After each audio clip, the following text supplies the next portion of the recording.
మాట్లాడితే ఏ విధంగా చెప్పగలను? మీరు డిస్ట్రిక్ట్ తప్పుడు మాటలు మాట్లాడితే నేను ఏ విధంగా చెప్పగలనండి? అదే సార్, వల్లభనేని వంశీని చేశాడా? మరి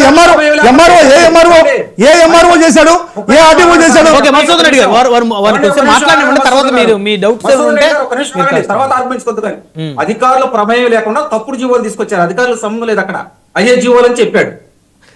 ఇక్కడ ఒక డౌట్ అండి, ఒక డౌట్ చెప్పండి. ఆయన ఒక శాసనసభ్యుడు, సో ఆ శాసనసభ్యుడు ఎలాంటి రెవెన్యూ అధికారుల యొక్క సహాయ సహకార్యాలు లేకుండా జీవో ఆయన ఎలా తీసుకొస్తాడు?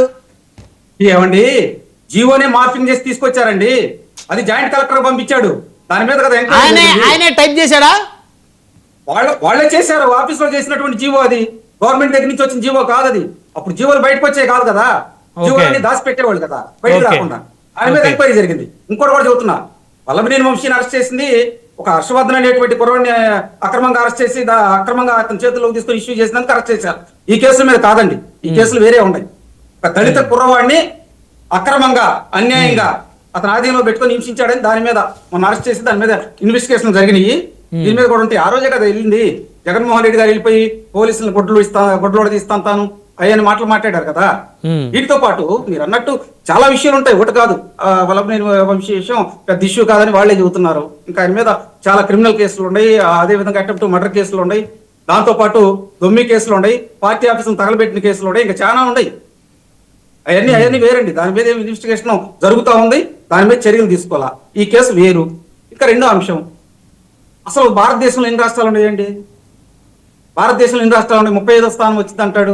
36 అండి కేంద్ర పాలిత ప్రాంతాలతో కలిసి లేకుండా మాట్లాడుతున్నారా? జగన్మోహన్ రెడ్డి అధికారంలో ఉన్నప్పుడు వ్యవస్థలు ఎలా ఉండే అందరికీ తెలుసు. చంద్రబాబు గారు ఆ రోజు అమరావతి పర్యటనకి వెళ్తుంటే చెప్పులను పోలీస్ లాఠీలు ఇసిరేస్తే ఆ రోజు ఉన్నటువంటి గౌతమ్ సవాంగ్ గారు భావ ప్రకటన స్వేచ్ఛ అని చెప్పి కితాబ్ ఇచ్చారు. అది ఆ రోజు ఉన్నటువంటి పోలీస్ వ్యవస్థ. వివేకానంద రెడ్డి గారి హత్య కేసులో సిబిఐ వాళ్ళు వస్తే వాళ్ళని పులివెందులు రానిలా, అది ఆ రోజు ఉన్నటువంటి జగన్మోహన్ రెడ్డి గారి వ్యవస్థ. ఏమండి, దీనితో పాటు రాష్ట్రంలో ఎక్కడైనా కానీ తెలుగుదేశం వాడు బయటకు రావాలంటే పీడీ యాక్ట్ 144 సెక్షన్లు. ఆ రోజు పోలీసుల్ని మరి ఐపీఎస్ ఆఫీసర్లందరినీ అయ్యాబాస్ అనేటువంటి టైప్ లో వాళ్ళని రాజకీయ కార్యకర్తలుగా ఉపయోగించుకున్నమాట వాస్తవం కదా. రాజకీయ కార్యకర్తలుగా ఉపయోగించుకున్నారు కదా ఐఏఎస్ ఐపీఎస్ని. నేను 100 మందిని చెప్పగలను. అంతదాకా ఎందుకండి, కొంతమంది మొన్నటిదాకా జైల్లో ఉంటారు కదా. ఏం అధికారాలు లేకుండా జైల్లో ఉంటారా? పిఎస్ఆర్ ఆంజనేయులు గారు, ఆయనతో పాటు సునీల్ అనేటువంటి ఐపీఎస్ ఆఫీసర్, వీళ్ళందరూ కొంతమంది ఉన్నారు కదా. అంటే సునీల్ గారు ఆయన ఏమీ జైలు కాలేదు ఇప్పటి వరకు. సారీ నేను అంటుంది పిఎస్ఆర్ ఆంజనేయులు గారు, ఆయనతో పాటు ఇంకా కొంతమంది వెళ్ళారు కదా ఐపీఎస్. అప్పుడు జిందాల్ కేసుకు సంబంధించినటువంటి ముంబై నటి జత్వానీ కేసుకు సంబంధించిన అంశంలో కొంతమంది ఐపీఎస్ అప్పుడు వెళ్ళారు కదా. అది అంటే ఆ రోజు వ్యవస్థలు ఆ విధంగా ఉన్నాయి. తర్వాత ఎవరైనా కానీ ప్రతిపక్ష నాయకులు బయటకు వస్తే వాళ్ళకి 41 నోటీసులు 4 సంవత్సరాల దాకా ఇలా. చివరి సంవత్సరం సుప్రీంకోర్టు గడ్డి పెడితే 41 నోటీసు అప్పుడు ఇచ్చారు. 41 నోటీసు ఇవ్వరు. 4 సంవత్సరాలు ఎక్కడన్నా మీరు చూసారా 41 నోటీసులు? అంటే వ్యవస్థల్ని ఏ విధంగా నిర్వీర్యం చేశారో మనం చూసాం. ఒక కానిస్టేబుల్ దగ్గర నుంచి ఐపీఎస్ ఆఫీసర్ దాకా వాళ్ళ ఇష్టం వచ్చినట్టు వాళ్ళ ఇష్టం. ఎక్కడికైనా కానీ అరే ప్రతిపక్ష పార్టీల వాళ్ళని అక్రమంగా అరెస్టులు చేయటం, 72 ఏళ్ల బామ్మ ఏదో ఒక పోస్ట్ షేర్ చేసిందని చెప్పి ఆ మీద రాజద్రోహం కేసు పెడతారా? ఏమంటే జర్నలిస్టుల మీద, టీవీ ఛానల్స్ మీద రాజద్రోహం కేసులు పెడతారా? మీరు రాజులా? ఏమంటే మీరు రాజులా? అంటే ఏ విధంగా చట్టాలను దుర్వినియోగం చేశారనే దానికి ఎన్ని ఉదాహరణలు అండి. దీంతో పాటు చూడండి, చాలా మంది ఎంఆర్ఓ స్థాయి అధికారులు సస్పెండ్ అవటం జరిగింది. అక్రమంగా ఈ ల్యాండ్ టైటిలింగ్ చట్టం ఒకటి తీసుకొచ్చి వాడి ఉన్నటువంటి హద్దులు ఏళ్ళద్దులు వాళ్ళ మార్పింగ్ చేసేసి మీ ఇష్టం వచ్చినట్టు చేసేసారు కదా. ల్యాండ్ టైటిలింగ్ అనే ఒక చట్టాన్ని తీసుకొచ్చేసి ప్రజల ఆస్తులు మొత్తం ఆక్రమించుకోవాలని చూశారు కదండి. ఏమండి, రైతు పాస్ పుస్తకం మీద రాజముద్ర తీసేసి జగన్మోహన్ రెడ్డి ముద్ర వేస్తారా? ఎవరు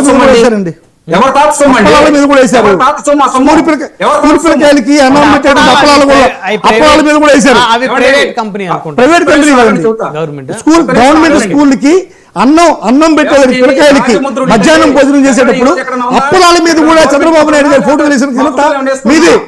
నేను ఏ విధంగా చెబుతానంటే చిన్న వాటి మీద అండి, అదే 3,500 కోట్లు రంగులు మార్చడానికి అండి వేస్ట్. 750 కోట్లు అండి బియ్యం సంచుల కోసం అండి. ఎవరి డబ్బుని అక్రమంగా మీ ఇష్టం వచ్చినట్టు దోసుకుంటారండి. ఏమండి, నిజంగా జగన్మోహన్ రెడ్డి గారికి మెడికల్ కాలేజీల మీద నిజంగా ప్రేమ ఉండి పేద విద్యార్థులు నిజంగా విద్యాభ్యాసం చేయాలి, వీళ్ళందరూ డాక్టర్లు అవ్వాలంటే జీవో 107 జీవో 108 అని 2 జీవోలు తీసుకొచ్చారు. 107 108. దాంట్లో 50% ఏమో జనరల్, 50% కన్వీనర్ కోట. అంటే గవర్నమెంట్ దగ్గర ఎందుకు కన్వీనర్ కోట పెట్టారండి? ఏమండి, గవర్నమెంట్ దగ్గర ఎందుకు కన్వీనర్ కోట పెట్టారు? జగన్మోహన్ రెడ్డి గారు ఏదో బ్రహ్మాండంగా అద్భుతంగా తీసుకొచ్చామంటున్నారు కదా, వాస్తవంగా సాహెబ్ గారు సెల్ఫ్ సస్టైనిటీ కోసం ప్రభుత్వం ఖజానా రావడం కోసం పెట్టారు, ప్రైవేట్ వ్యక్తులకు కాదు. ప్రైవేట్ వ్యక్తులకు రావడానికి చంద్రబాబు నాయుడు చేస్తున్నాడు, 18% ఎందుకు పూర్తి చేశారు? జగన్మోహన్ రెడ్డి ప్రభుత్వానికి చేశాడు. అవతరం గాలి బదిలేస్తే అట్ట ఆ జీవోల గురించి కూడా మాట్లాడాలి కదా. అంటే ఒక పేద విద్యార్థి 10 లక్షల రూపాయలు పెట్టి అక్కడ విద్యను అభ్యసించగలరా?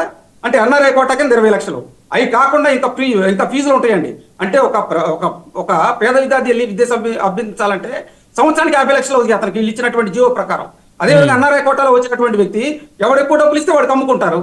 మీరు ప్రైవేట్ చేశారు, మేము ప్రైవేట్ చేయలేదు.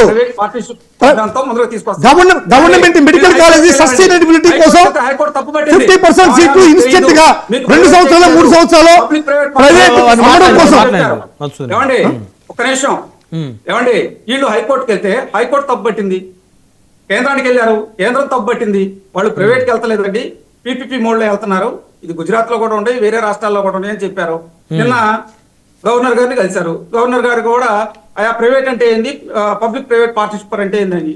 లేదు తెలియకుండా నేను చెప్తాను, చంద్రబాబు నాయుడు తెలియకుంటే పీపీపీకి ప్రైవేట్ కి చెప్తాను, పక్కన పెట్టన్నాయా అన్నారండి.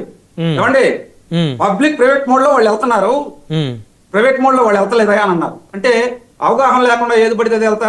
నిన్నగాక మొన్నండి వాళ్ళ కార్యకర్తలే మాట్లాడుతున్నారు కదా, మెడికల్ కాలేజీ నుంచి చెప్పాల్సిన అవసరం నెక్స్ట్ మాట్లాడుతున్నారు. మీ అబద్ధాలు చెప్పినప్పుడు నేను నిన్న ఏమండి వాళ్ళ కార్యకర్తలు జెండాలు పట్టుకుని ఏమంటున్నారు, ఏమండి మాకు తెలియదండి, ఏదో పిలిస్తే మేము వచ్చాం, మెడికల్ కాలేజీ మేము వ్యతిరేకం కాదని చెప్పారు కదా, సోషల్ మీడియాలో తిరగలేదా? ఇప్పుడు 1 కోటి పైన సంతకాలు సేకరించారు, ఆ సంతకాలు చేసినటువంటి వారి యొక్క అభిప్రాయం, సో ఈ పీపీపీ విధానం వద్దనే కదా సాహెబ్ గారు, 1 కోటి మంది ప్రజల అభిప్రాయాన్ని ఈ ప్రభుత్వం గౌరవించదా?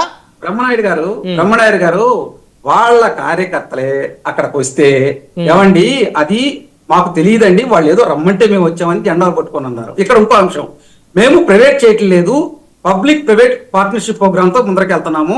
ఈ కాలేజీలన్నీ గవర్నమెంట్ ఆధీనంలోనే ఉంటాయి, గవర్నమెంట్ అది దీంట్లో ఉన్నది.